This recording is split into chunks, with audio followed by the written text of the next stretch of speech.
However, the office falls silent and Arthur surprisingly flips around, asking if someone is behind him. Goodsky responds she is talking to him, her dear. Arthur scratched his face and asked what Kathleen had told her for things to come to this. Goodsky winked and smiled, asking a first-name basis with the Princess of Sapin. Now they then said it would be a problem if he stole the hearts of both princesses and Arthur.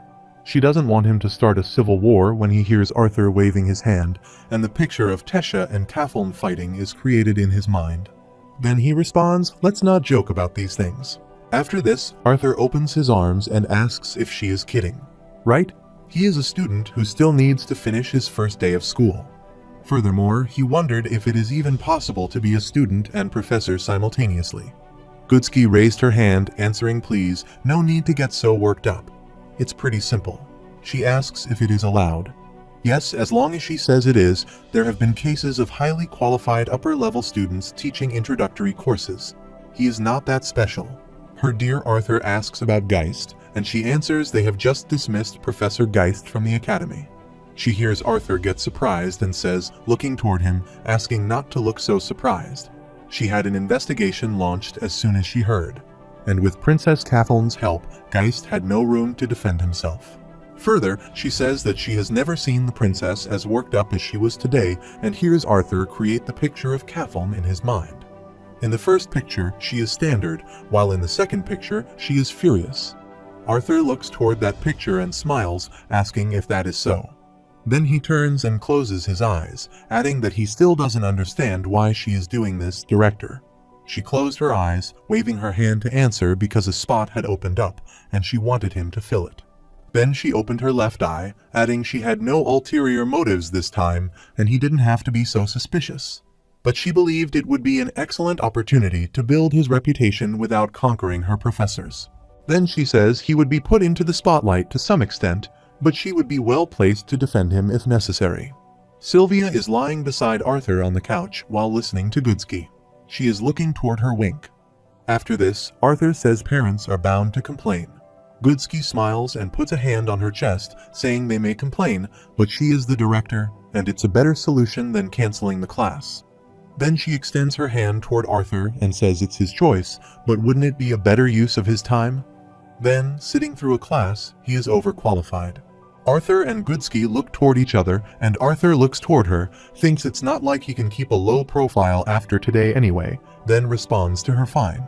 He will give it a shot and hears Goodsky smile, adding she is sure he will do an excellent job. After this, Arthur and Sylvia leave the office while Goodsky stands beside the window and looks toward him through the window. Goodsky, looking toward Arthur, asks what it is about that boy that always keeps her on her toes. Negotiating with him is more nerve-wracking than dealing with the royal families. Then she asks Avius what his take on him is. Avius sat beside her chair, looked through the window at Arthur, and answered that he was different. Further, he says do not view Arthur Lewin as a child. There is much more to him than the eye can see, whether mental understanding or emotional maturity.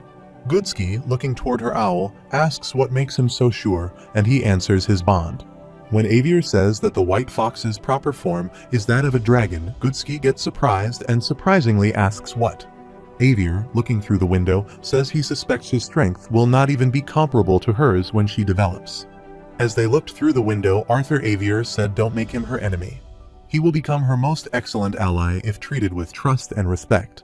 But if betrayed, he may be the cause of this continent's demise. After this, Arthur and Sylvia go to the mess hall. There, he holds his food tray to step ahead. Meanwhile, Elijah waves his hand, calling his name. Arthur and Sylvia turn their head and look toward him, and Elijah, with a smiley face, asks him to come over there. Also, the girl named Charlotte sits before Elijah turns her head and surprisingly looks toward Arthur. Then Arthur goes to them and puts his food tray on the table while Sylvia lays on it. Elijah, looking toward Charlotte and pointing toward Arthur, says Charlotte, this is his best friend and roommate, Arthur Lewin. She says hello to Arthur, and he sets the chair to sit and responds it's a pleasure. After this, Arthur, putting a hand on Elijah's shoulder, asks how his classes were without him. Elijah's thumb up, answering that it was much better without him. Sylvia looks toward Arthur's food and tries to get up, and her mouth starts watering as she stares at the food. Meanwhile, Charlotte extends her hand toward Sylvia while Elijah is eating. She says Arthur especially likes essential chain casting and mana utilization. Sylvia turns her eyes and looks toward Charlotte. Charlotte starts hissing, and she stops her hand there. Elijah says Arthur thought some of the mana utilization stuff felt repetitive after the things he told him. She is perfect when Elijah says Charlotte's in his chain casting class. He hears Charlotte smile and, putting her hand on her face, says please. He is making her blush. Elijah, while eating, asked Arthur how he was. He heard he had already beat up a professor. Looking down, Arthur responded that he had become the professor for that class. He hears Elijah spit on Arthur's face, wipes his mouth, and surprisingly asks, "Sorry, what? Is he going to be a professor?" Arthur angrily, looking toward him, wipes his face with his hand and answers yes. He replaces the professor who taught the class. So please don't go around spitting on a professor. Elijah abuses Arthur, saying that maybe he should ditch his class sometime and go to his. He wants to see him in action. Then he excitedly looked toward Arthur and asked Charlotte if he would head downtown for some shopping if he wanted to join them. Arthur surprisingly looks toward Elijah, and Charlotte adds that he should join them. Arthur responds that he is sorry but has 3 more classes after this. He needs to attend the upper division classes. Looking toward Charlotte excitedly, Elijah says it will just be him and her Charlotte. However, looking aside and scratching her face, Charlotte says she forgot she made plans today. Then she gets up from the chair, picks up her food, and tries a smile, saying, but they should go some other time, all 3 of them. They both sit there silently, looking toward her. Then she turned and stepped ahead, stopped and turned, looking toward them, and smiled, saying, well, see him later. Goodbye, Arthur. Arthur sits behind angrily and looks toward her. Then, with a sad face, Elijah says her other plans must be necessary. He guesses he will get some studying done in the library then. After this, Elijah looks toward Arthur and asks if she is nice, proper, and pretty. Does he think he has a shot with her? Looking toward Elijah, Arthur calls his name, heads down, and pats his back, saying he believes he can do better. Elijah, while chewing the food, surprisingly looks toward Arthur, and Sylvia sits at the table before them nods. After this, Arthur and Sylvia go to the ground side, and the students standing there look toward him and start murmuring. Arthur silently passes by the students with his hands in his pocket. Meanwhile, Claire and Curtis get there from behind. When Claire stands behind them, she says she didn't expect to see him in an upper division class. Arthur hears Arthur stop there and turn his head to look. Both of them raise their hands, asking him to come there. Arthur goes to them, and Claire looks toward Arthur, smiling, saying it's good to see him again. Then she grabs Arthur by his neck and, looking toward him, asks, let's not embarrass the disciplinary committee, all right? Arthur winks and smiles, answering that he will do his best while Sylvia goes to the lion, who sits on the ground. Meanwhile, Tesha and her team get there, and Arthur, looking toward them, asks if it is the whole class. Curtis stands ahead of them and answers there should be a few more. As Tesha and all the team members get there, Curtis, looking toward them, says they are there. Tesha's eyes fell on Arthur, who stood in the distance of her and was looking toward her, smiling. Tesha excitedly looks toward him while Claire grabs Arthur's neck and waves her hand, wishing Tesha good afternoon.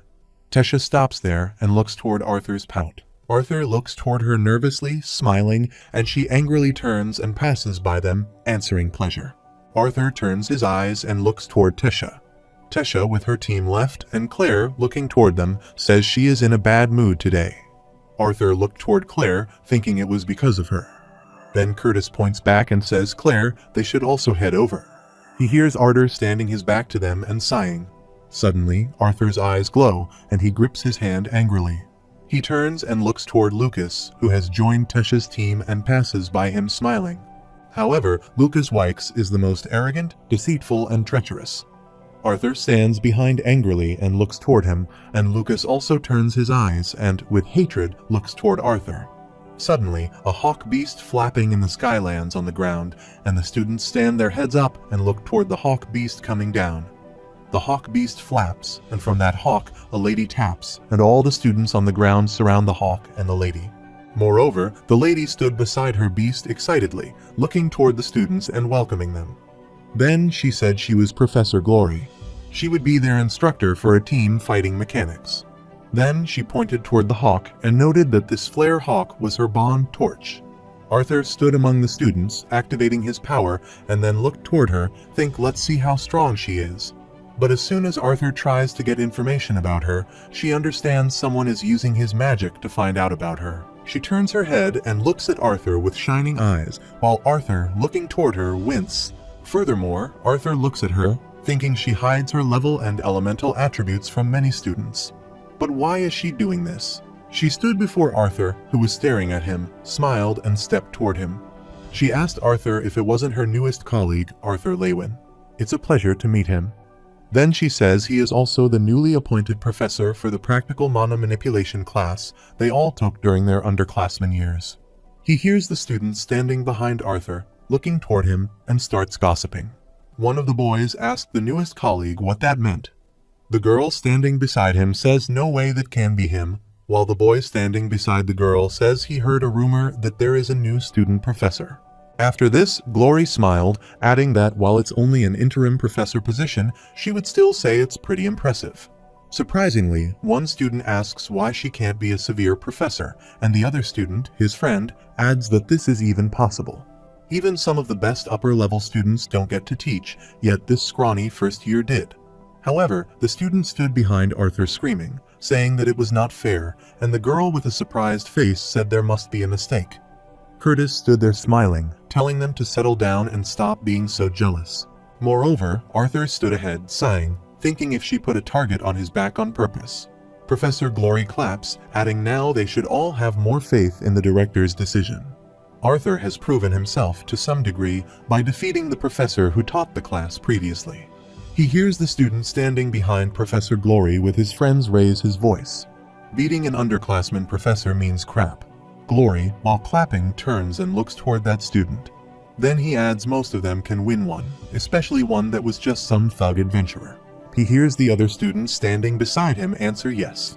Professor Glory smiles, responding to quite the fire they all have. Then she asks why they don't test their strength against the new professor of practical mana manipulation today.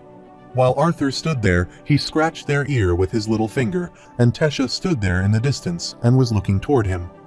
After this, Arthur turns his eyes, looks toward the students who stand before him, and angrily looks toward him and reads their minds. The students in their minds were thinking they were going to kill this idiot. Who does this idiot think he is? Just kill him. And why is he getting all the attention? Arthur turned his eyes and looked toward Tesha, pointing to those students' smiles and asking her if she could believe this. Tesha is surprised and turns her head while Clave stands beside her, asking what's with that face.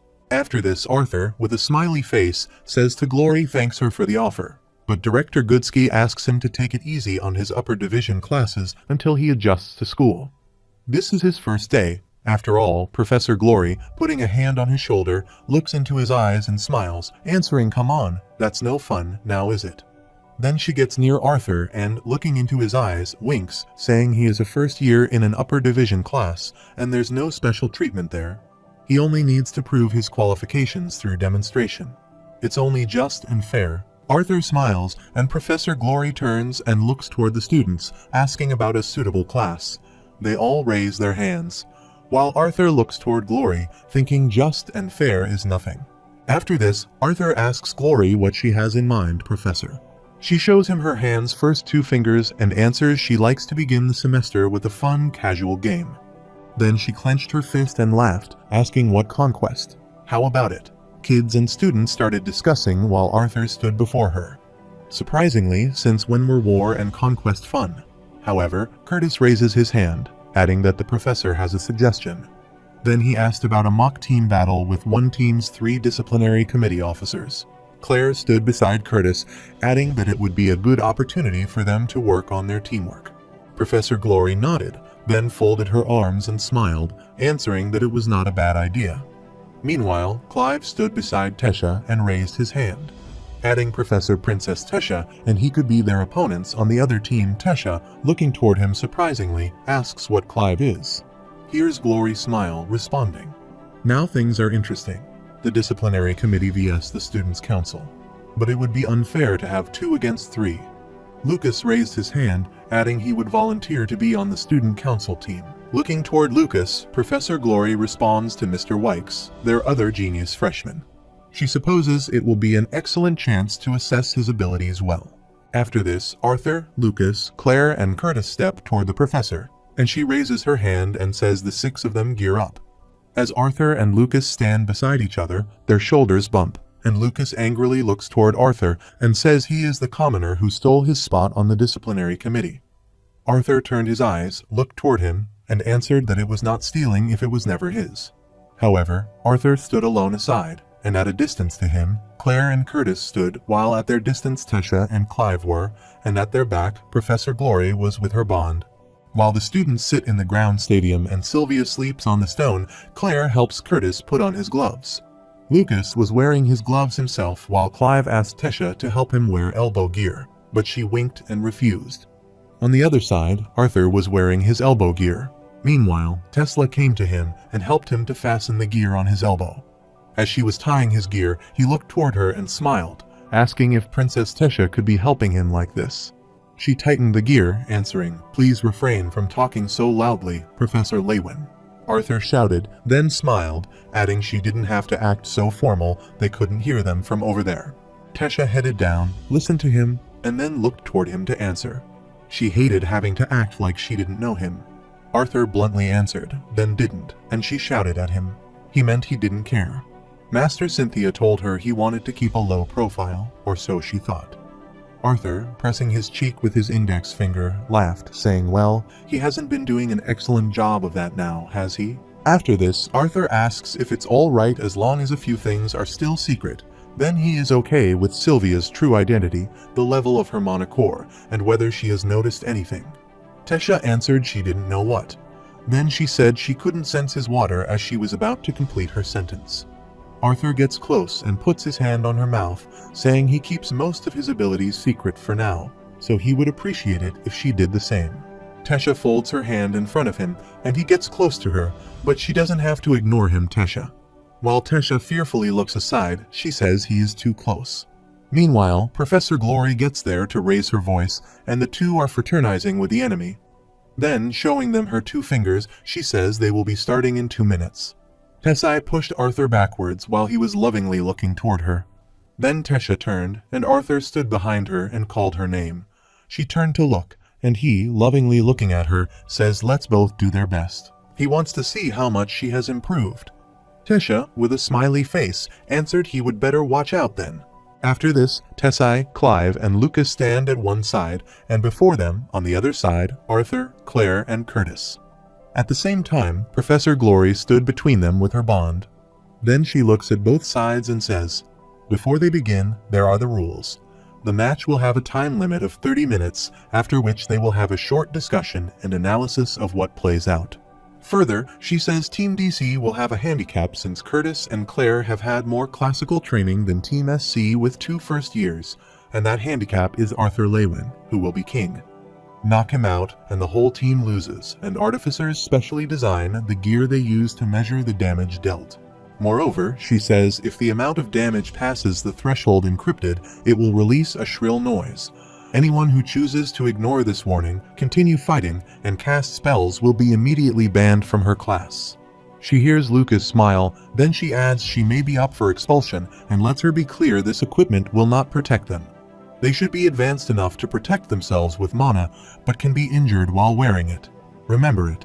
Then she raises her hand, saying now let the battle commence. However, they all activate their powers and Claire, holding her flame sword, runs toward Clive. Clive, also having his weapon, runs toward her. On the other side, Curtis, holding his sword and sitting on his lion, runs after Tesha while she creates her magic and runs ahead. While running, she turns and looks toward Curtis. Arthur stood beside, looking toward Tesai, and Curtis thought Curtis probably wouldn't be able to beat Tesha, but he should be able to hold her off long enough. Then he turned his eyes and looked toward Lucas, who was stepping toward him, activating his magic and removing his wand from his dimension ring. Lucas, stepping toward Arthur, smiles, and Arthur activates his power and pulls out his transparent sword from his dimension ring. While thinking, he thought he might have gotten a bit more humble since coming to Xyrus, but he guesses not. Arthur's eyes start to glow, and he, using his spell, looks toward Lucas and smiles. Arthur, activating his wind magic, stepped toward Lucas as they stood before each other. Looking toward him, Lucas asks what's taking him so long, scared his reputation might crumble after losing today. Arthur glanced up there, Professor Glory, with her bond in the air to watch that fight. Looking toward her, Arthur turned his head and closed his eyes, thinking they wanted a show. Arthur activates his power, and the dark purple aura emerges from his body. Lucas surprisingly looks toward Arthur, while Professor Glory stood on her bond, looked down at Arthur, and smiled. On the other hand, Claire turns her eyes, and Clive surprisingly looks toward Arthur.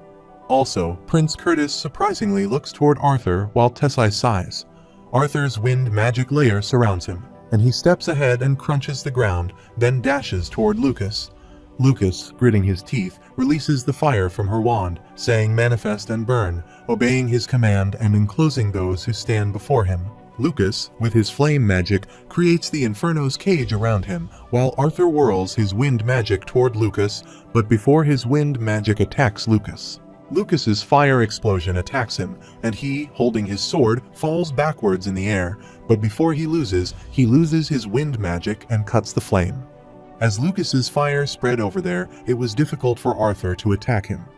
As the firestorm crashed the stones there while Arthur was breaking his sword, he stepped on the stone and cracked it.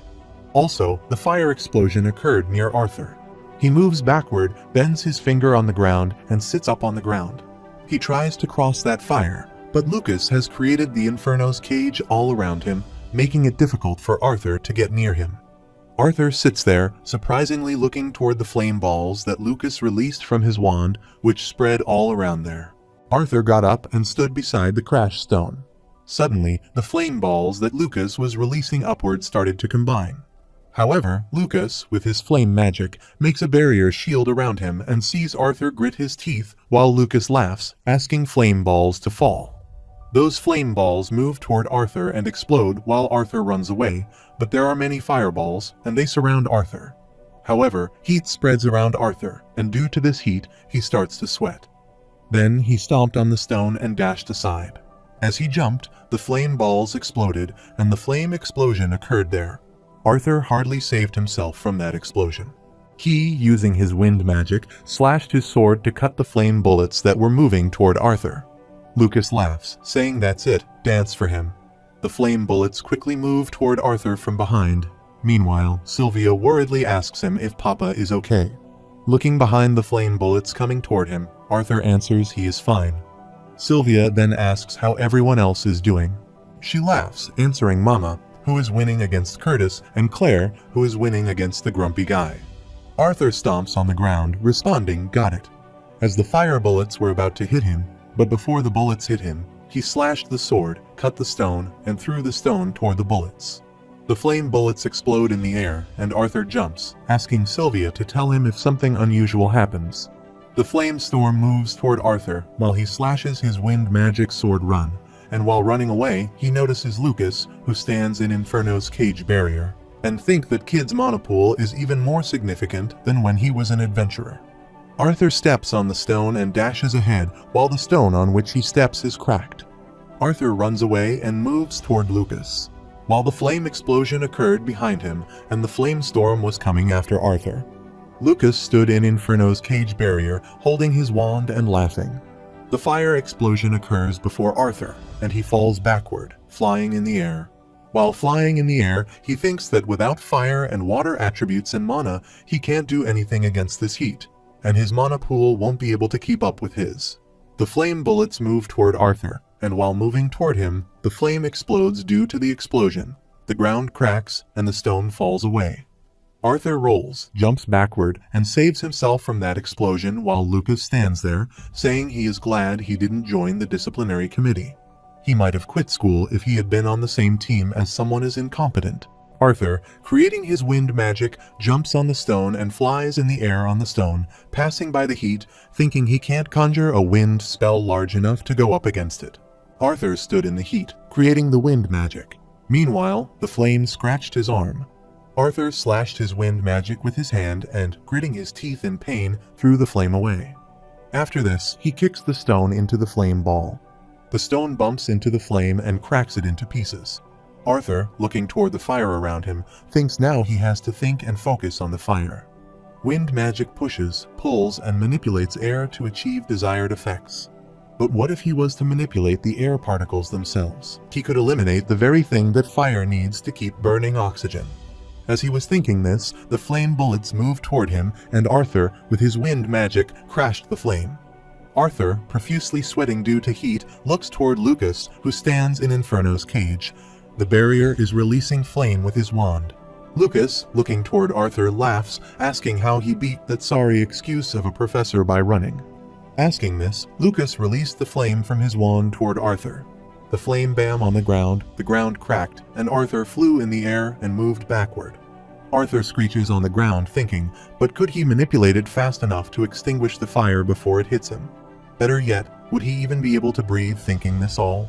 Arthur chuckles and then thinks, why is he feeling so hard? Then Arthur, while sweating and holding his wind sword, smiles, thinking this is why he came to school. Professor Glory sat on her bed, looking down and thought, well, now Lucas is better than she had heard. Also, her eyes are shining due to the heat surrounding the ground. Then she looked toward Arthur, and Lucas stood in the heat barrier and thought Inferno's cage was one of the stricter flame attribute domain spells.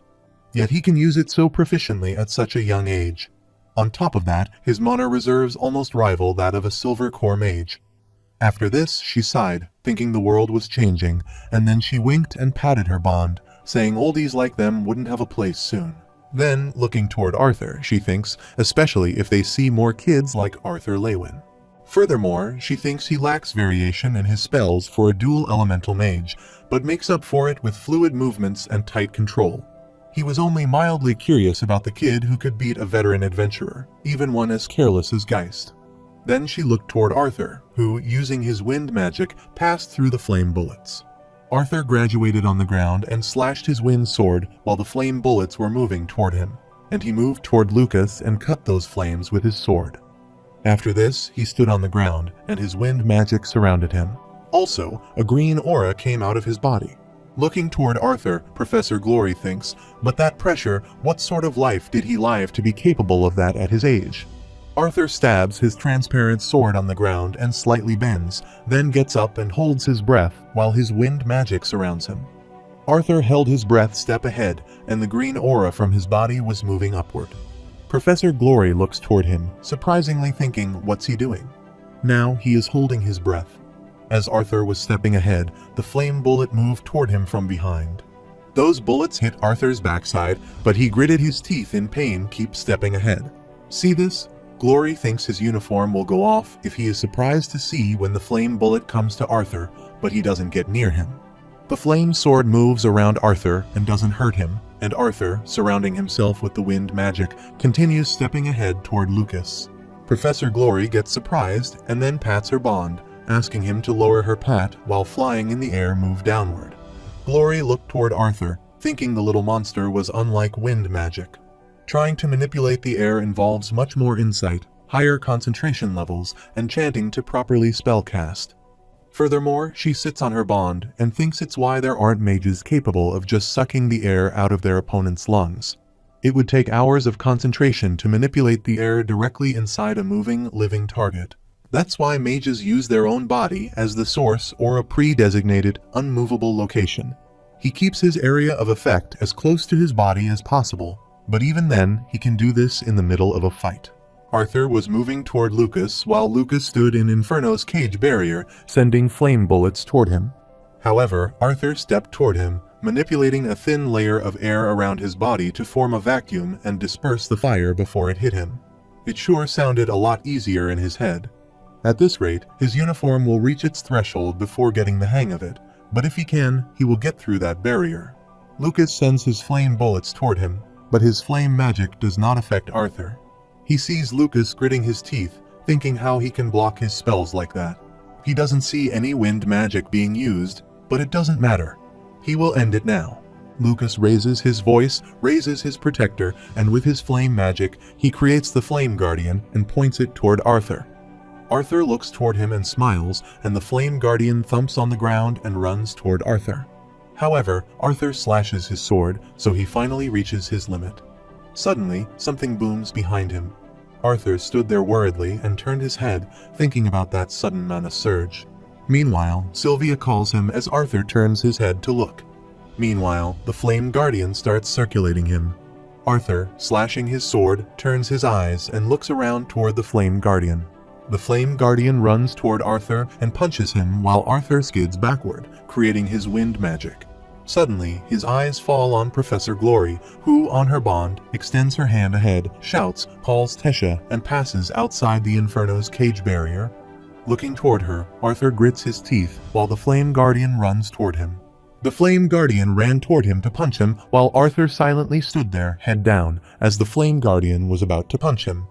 Arthur activates his static void magic, and due to his magic, the Flame Guardian disappears.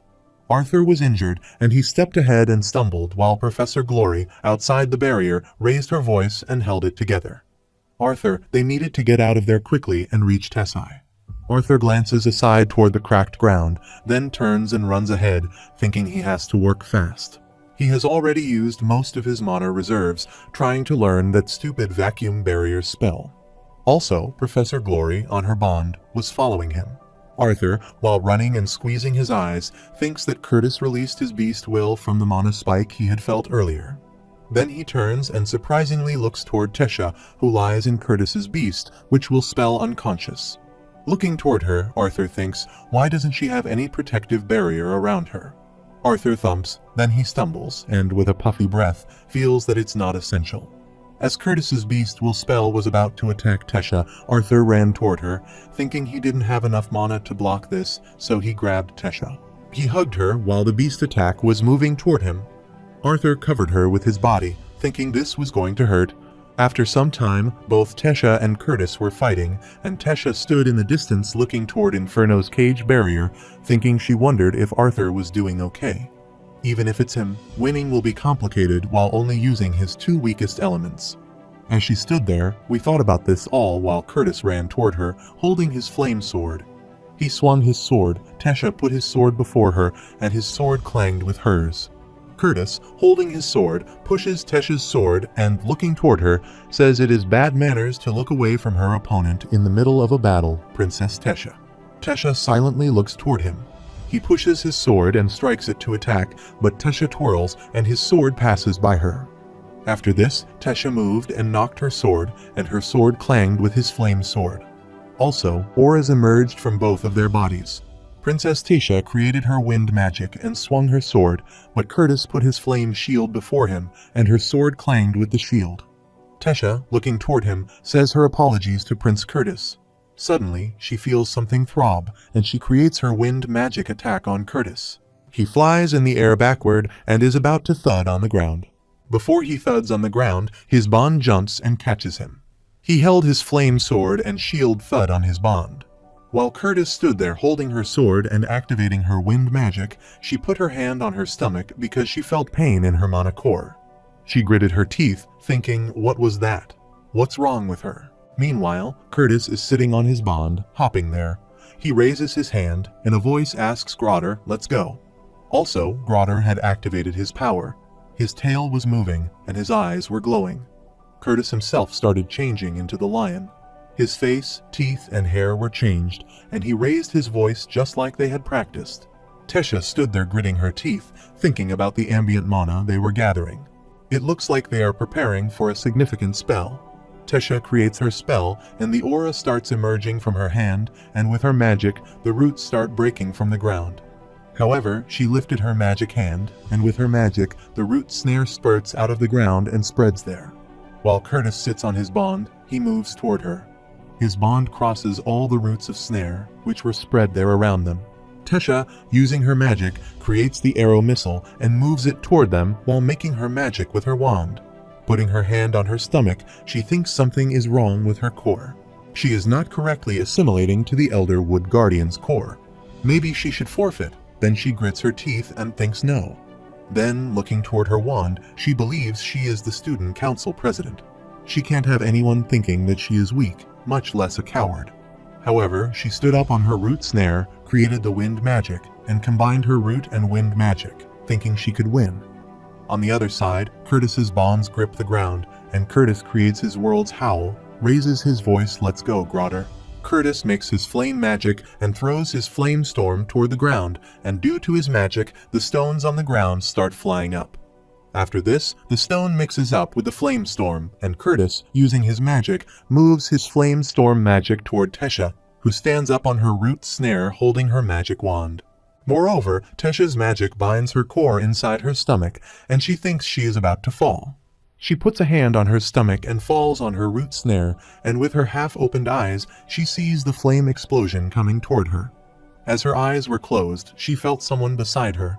However, the flame explosion occurs there, and Glory, on her bond flying in the air, moves toward Tesha, shouting no.